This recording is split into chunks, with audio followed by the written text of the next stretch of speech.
నమస్తే అండి. ఈరోజు నేనైతే ఆంధ్రులకి ఎంతో ఇష్టమైన పెసరట్టు వేశానండి. పెసరట్టు అనేది ఎవరికీ ఇష్టం లేకుండా ఉండదు.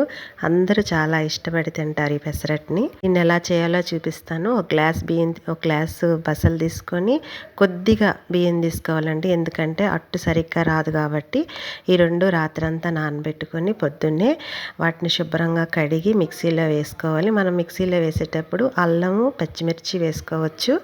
నేనైతే అలా వేయకుండా ప్లెయిన్గా పట్టానండి. తర్వాత ఆ దోశ పెనం మీద వేసుకున్న తర్వాత అట్టుని దాని మీద ఉల్లిపాయలు, పచ్చిమిరపకాయలు, కొత్తిమీర, కొద్దిగా సాల్ట్ వేసి కలపాలండి. అప్పుడు బాగా ఉల్లిపాయలకి ఉప్పు పడుతుంది, తిన్నా కూడా రుచిగా ఉంటుంది. దాని మీద జల్లుకోవడమేనండి.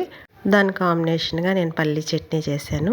ఇక వేడి వేడి పెనం మీద వేసుకుని దోశలు వేసుకొని తింటే చాలా రుచిగా ఉంటుందండి ఈ పెసరట్టు. తప్పకుండా మీకు కూడా నచ్చితే వేసుకొని తినండి. ఇది హెల్త్కి కూడా చాలా మంచిది.